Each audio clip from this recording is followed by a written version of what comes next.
Part 1. First, you have some time to look at questions 1 to 8.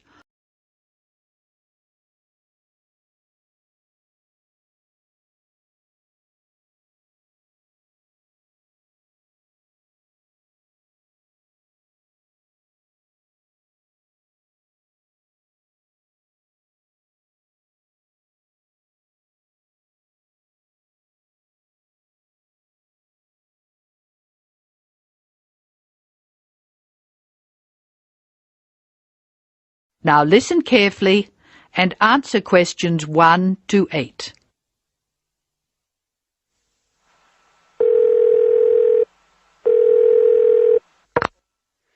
Hello, Foreign Student Advisor's Office. This is Bob Wills speaking. Can I help you? It's Angela Tung here, Bob. I'd like to make a request for special leave. Can I do that over the phone? Hello, Angela. You can make that request by phone, but I'll have to fill the form out. Let me get the special leave form.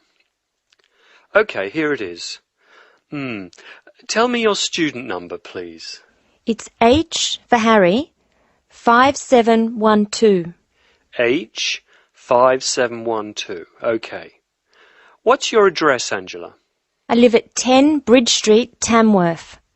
10 Bridge Street, Tamworth. And your phone number?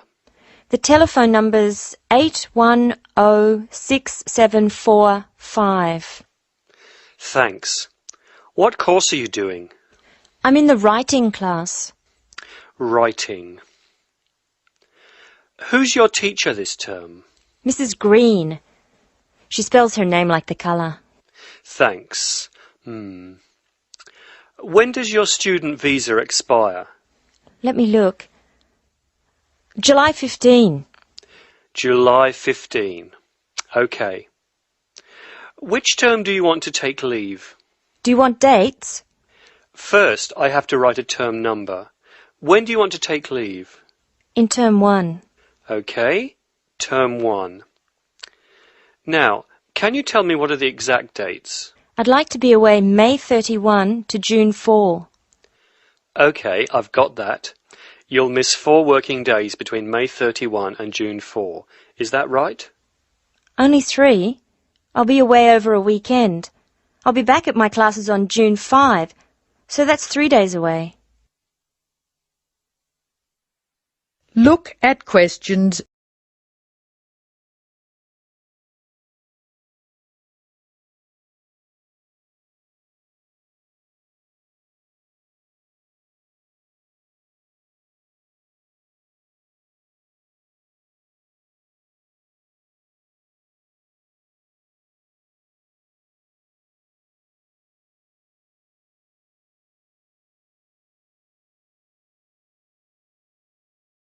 Now listen to more of the conversation between Angela and Bob and answer questions. Why do you want to take leave, Angela? I'm going to visit my Aunt May. She's my mother's sister. She and her husband are my guardians while I'm here. Where do they live? About 50 kilometres from here, near Armadale. That is the end of Part 1. You now have half a minute to check your answers.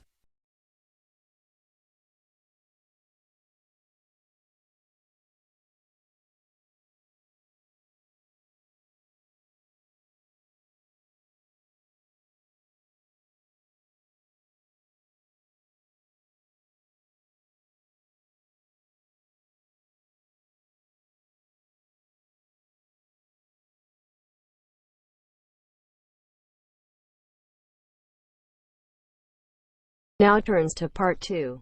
Part 2. You will hear a talk by a representative of an agency that finds people to look after homes when their owners are away. He is talking to a group of homeowners. First, you have some time to look at questions 11 to 20.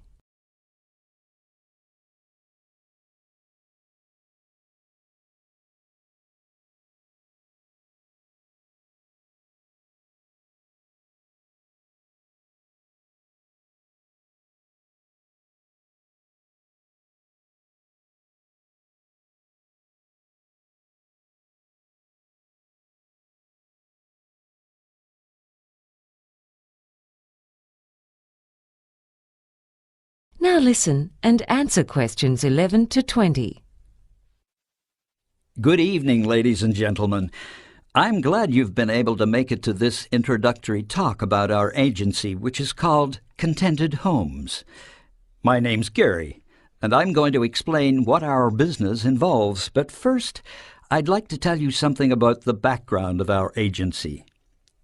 We commenced operations back in 1989, and essentially our job is to find suitable people to live in and look after other people's homes while they're away.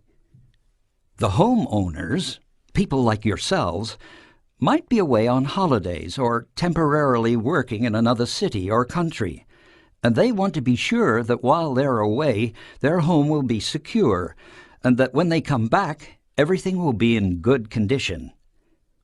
When we first started out, we conducted most of our business over the phone, but now the bulk of it is done over the Internet.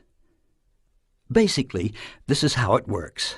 Homeowners come to us when they need to find reliable, trustworthy people to take good care of their home for a limited period of time.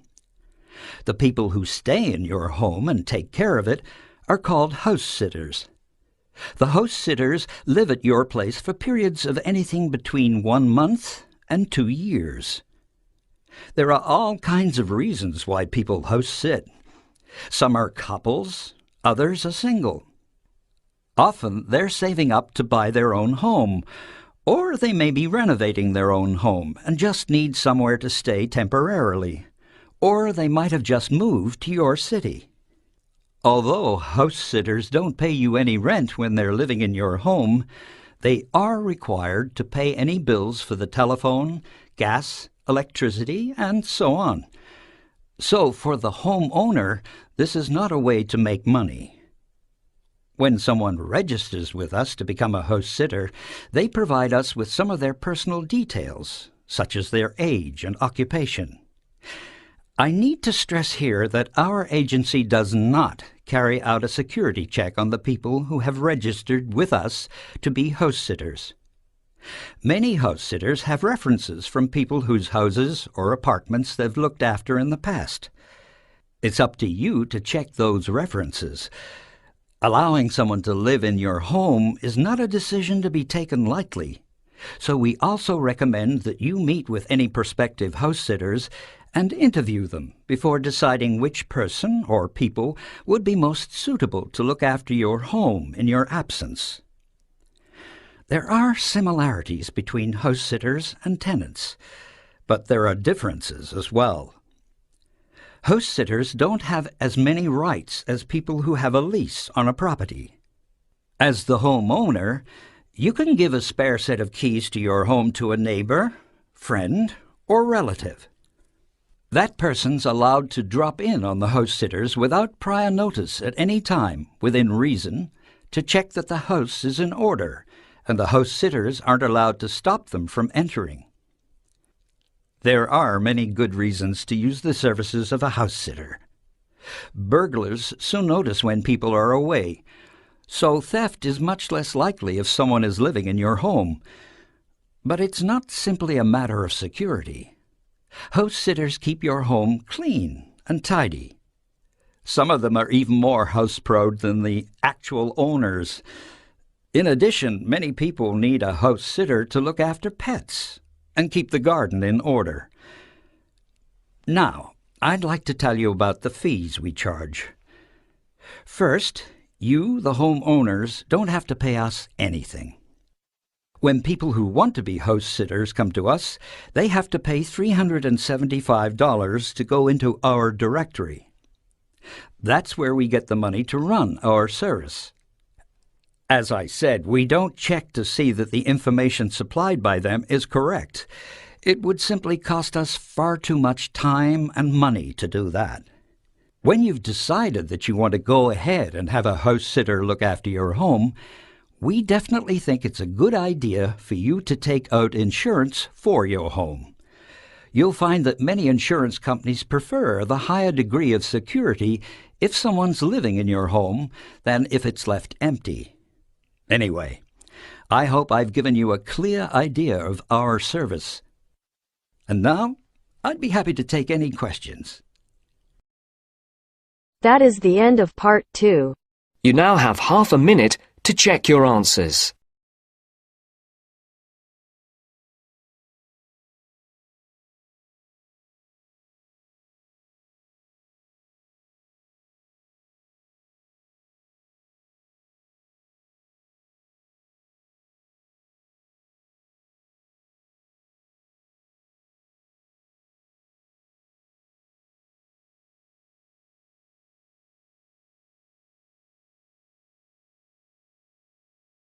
Now turns to part 3.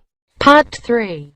You will hear two students talking to their teacher about a seminar paper they are preparing for their population studies class. First, you have some time to look at questions 21 to 25.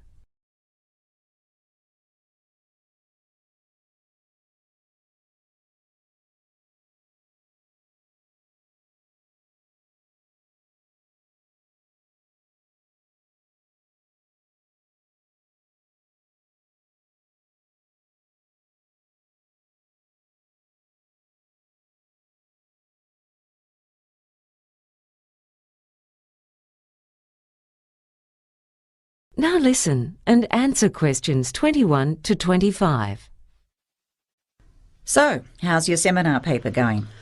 Oh, it's almost ready. My head's just full of statistics at the moment. Is there anything you found particularly interesting? Yeah. For instance, about where people choose to live when they migrate to Australia. The focus of our talk is on migration to Sydney, but we found we needed to look briefly at migration to other parts of Australia as well. Most migrants go to the big cities, but it isn't the same for all nationalities. For instance, over the last 5 years, with the British, only about 1/3 of them altogether went to Sydney and Melbourne. So where did most of them go? Oh, all over the place. But for some reason quite a few ended up over in Perth. Oh, that's not a bad place to live. No, but with the Chinese, 26% of them choose to live in Melbourne and 58% in Sydney. Really? Do you have any idea why the Chinese and British have such different settlement patterns? Well, not really. Sometimes it's hard to find out exactly why people choose to live where they do. There's a thriving Lebanese community in Melbourne, but more than 7 out of 10 people from Lebanon were drawn to Sydney. I see. So you've covered groups from Europe, East Asia and the Middle East. Do you have anything on people from other regions? Yes. When we went through data from the Department of Immigration and the Bureau of Statistics, we found that in the case of the Malaysians, for some reason only a minority chose Sydney and Melbourne, but I don't know exactly where most of them ended up. I think quite a few of them were attracted to Queensland because of the climate. Yeah, it must be hard for people coming from a tropical region to get used to colder winters. What about the New Zealanders? Well, they don't need a visa for Australia, so they're counted separately from all other nationalities.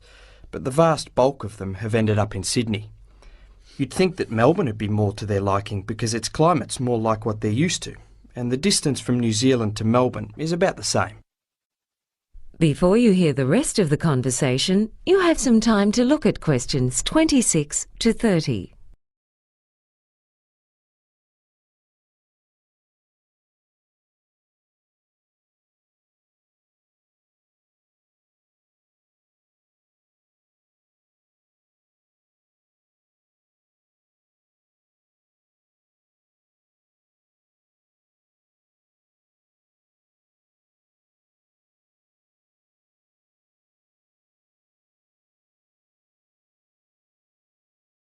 Now listen and answer questions 26 to 30. You also looked into why people choose the places they do, didn't you? Yes. Well, people often go where the work is. I mean, it's no use finding a nice place to live if you're going to be unemployed. But there's a more decisive factor, and that is that people generally like to live near their friends and relatives, and with people from their own country, so they won't be so isolated. And they do that despite the higher housing prices in the larger cities. Yeah, rents are getting ridiculous. But hasn't Sydney always attracted people? I mean, even people born elsewhere in Australia. Well, historically that was the case, but even though Sydney's grown a lot recently, there's been hardly any increase in the number of Australian-born people living in Sydney. Why is that? I mean, I can understand why people would be leaving. A lot of people feel Sydney's getting too crowded and hectic. But that can't be the reason, because they often end up in places such as southeast Queensland, where the infrastructure simply isn't coping with the rapid population growth and faster pace of life. The research shows that the ones leaving Sydney are particularly middle-aged and elderly people who own the place they live in. By selling their Sydney home when they retire and buying and living in a cheaper one elsewhere, they then have more funds left over. It must be difficult making that shift at their age. I think moving or migrating's hard for anyone. Quite right. But what effect is migration having? Well, there are all kinds of effects. But sociologists talk about a growing gap between Sydney and Melbourne on the one hand and the rest of the country on the other. You see, the most recent data shows that 60% of the overseas arrivals went to those two cities, even though Sydney and Melbourne combined have got just 40% of the country's population. But you've got to remember that Australia is one of the most urbanised countries in the world. A good 50% of the population live in the state capitals, not including the urban fringes. Is anything being done to promote growth in other regions? Well, the government's got several proposals. We need more people in rural areas, but no one's suggesting that we encourage farmers to migrate to Australia because agriculture's very capital intensive in this country. But the government's thinking about having lower tax rates on private firms that employ newly arrived migrants in towns outside Sydney and Melbourne. Of course, these days the government doesn't want to actually provide jobs for them, but they are willing to favour employers who employ them. Do you think that'd work? I don't know. There's nothing to stop them moving to one of the two big cities if they feel like it. Exactly. In fact, the statistics don't give the full picture. When they migrate, people very often initially live outside of Sydney. So in the statistics, they're recorded as having settled outside Sydney. But then after a while, many make the move to Sydney. So the real picture's even more out of balance than what the statistics say. Statistics really can be a slippery thing sometimes, can't they? That's for sure. The end of part 3. You now have half a minute to check your answers.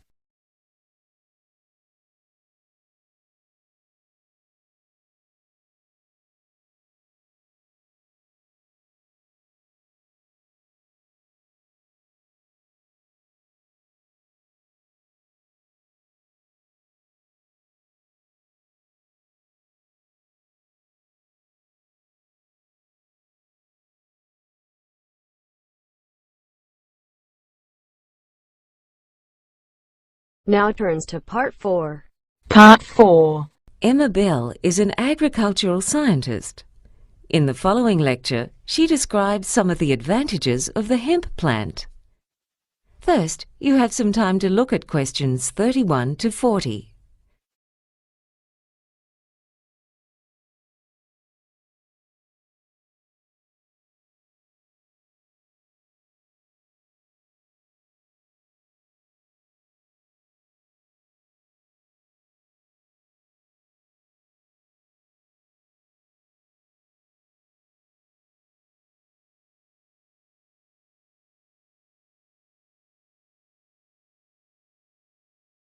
Now listen and answer questions 31 to 40.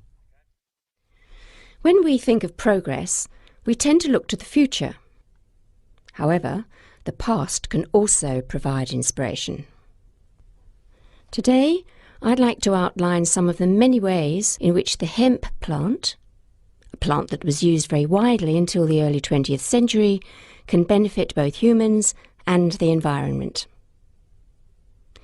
You may remember that when the use of computers became more widespread, there was much talk of the paperless office. Yet now far more paper is being used than ever before. Most of that paper is made from wood, but it can also be made from hemp. Hemp is a fast-growing annual plant that can be harvested within 4 months of germination, whereas a tree takes 20 years. This means that a hectare of hemp can produce 80 times as much paper as a hectare of trees. In fact, hemp was the main source for paper production until the 20th century, and the paper it makes is of superior quality to that made from wood. Many of the rivers in the vicinity of today's paper mills suffer the effects of pollution from bleach and other chemicals used in the manufacture of paper from wood. In contrast, paper made from hemp does not require bleach. So much clothing these days is made from cotton, yet fabric has been made from hemp for over 7,000 years. The trouble with cotton crops is that they take a heavy toll on the environment and are often dependent on irrigation. Hemp can grow using far less water and does not need as much fertilizer or pesticides. In fact, hemp crops even have a natural resistance to pests. Clothes made from the tough fibre of hemp also last longer than those made from cotton, which is not something that will make clothing manufacturers very happy. But another way in which hemp is the superior material is that it's more effective in blocking out UV rays from the sun, which can cause skin cancer. To top it off, clothing made from hemp is very comfortable to wear. In parts of the world that still don't have electricity, this versatile plant can also be used to light lamps. Back in the days of sailing ships, when hemp was used to make ropes and sails, lamps were often fueled by whale oil, which gave off a much stronger-smelling black smoke. The pursuit of that oil was one of the reasons for the existence of the whaling industry, which hunted many species of whale almost to extinction. Closer to our own time, Henry Ford used hemp in the production of his first cars. These days, with panels being made of metal, even a minor accident can lead to costly repairs. Being derived from a plant, hemp panels would be less expensive. Yet perhaps an even more significant consequence would be that instead of old cars being left to rust by the roadside, an abandoned car made from hemp would rot faster. A further advantage in the case of automobiles is the fuel. One of the major causes of global warming is the use of fossil fuels in cars and trucks. Methanol is an alternative to petrol, and it can be extracted from hemp. This fuel is already used by racing cars, and it doesn't produce as much air pollution, thus placing a smaller burden on the air we breathe. Hemp is also a source for a variety of foods. The oil that's obtained from the plant can be used to make cooking oil, butter, cheese, and even ice cream. Flour derived from hemp has a greater protein content than normal wheat flour, and its seeds contain all the amino acids, providing a form of protein that's more easily digested than that in soybeans. Carpets made from hemp are more durable than other carpets and are resistant to mildew, which grows in humid or damp conditions. It can also be used in the home to produce furnishings such as fiberboard, furniture, and even plastics. Paints and varnish made from petrochemicals contain poisons, whereas this is not the case with those produced from hemp. Hemp plants are best grown close together, and because they produce an abundance of leaves, the ground underneath the plants is shaded, which hinders the growth of weeds. So farmers don't have to spend money on potentially dangerous herbicides. It thrives in areas with low rainfall and may be useful in combating salinity because it doesn't need irrigation, and its long taproot can reach underground nutrients and water. As a fast-growing plant, it's an easily renewable, biodegradable and ecologically sustainable source of a vast range of products that are currently made from polluting resources, such as coal, metals, gas and oil. This is quite plainly a case where we can make progress by learning from the past. That is the end of part 4. You now have half a minute to check your answers.